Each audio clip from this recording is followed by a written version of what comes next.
Force acting normally on a surface is called thrust. कोई surface है ਉਹਦੇ पर ਜਿਹੜੀ फोर्स नॉर्मली एक्ट करती है ਉਹਨੂੰ क्या कहते हैं ਆਪਾਂ थ्रस्ट।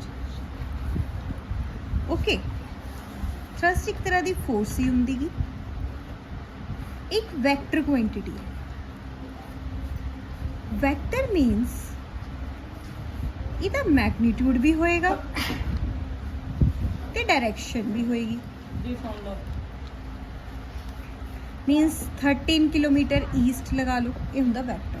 ओके, सो जी फोर्स है ये एक मतलब कि 13 न्यूटन होएगा मैग्नीट्यूड, तो डायरेक्शन होएगी कि डाउनवर्ड लगेगी, अपवर्ड लगेगी, लैफ्ट लगेगी, राइट लगेगी।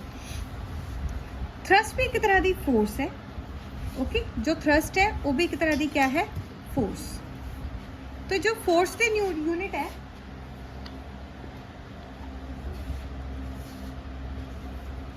न्यूटन होंगे। SI CGS के आगे डाइन।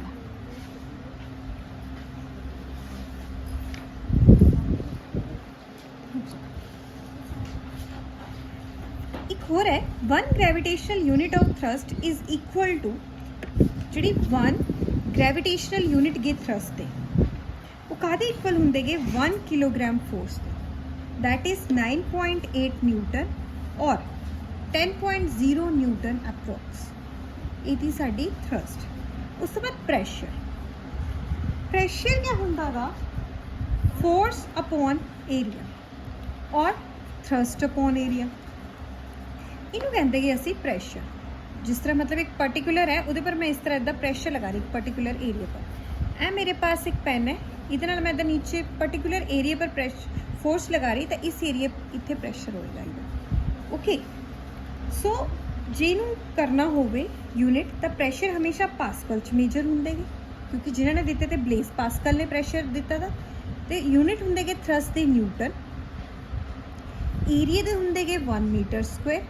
तो 1 पास्कल कितना आ गया थोड़े पास, 1 न्यूटन पर मीटर स्क्वायर और इनवर्स टू। एक स्केलर क्वांटिटी है जी प्रैशर है, वो एक स्केलर क्वांटिटी है, इसका मैग्नीट्यूड होंदा गा बट कोई डायरेक्शन नहीं होंदी। ओके, जिहड़ा SI सिस्टम है उहदे अंदर इनू पास्कल च मेजर किया जाता गा। ठीक है, तो एक आदि इक्वल होंगे कि 1 न्यूटन मीटर इनवर्स 2। ओके, तो इनू इस ढंग नाल लिख देंगे एब्रीवेट करके। जे 1 पास्कल जिहड़ा गा इनू क्यों किया वा, ये ऑनर करन वास्ते किया वा।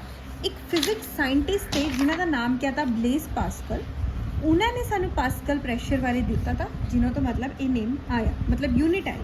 उस तो बाद जो तुसी 1 पास्कल डिफाइन करना होवे तो किद्दां करोगे। When a force of 1 Newton acts normally on an area of 1 meter square, then pressure acting on an object is called 1 pascal. When a force of 1 newton acts normally on an area of 1 meter square, then force acting on an object, pressure acting on an object is called 1 pascal. Gravitational unit क्या होंगे, pressure दे 1 kilogram force, 1 kilogram force होंगे पर square metres. Okay, इस ढंग नाल इनू लिख देंगे आप। तो 1 kg एफ मीटर इनवर्स 2 होंगे 10 पास्कल। ये गल याद रखिए, अप्रोक्सीमेटली 10 पास्कल होंगे नॉलेज वास्ते।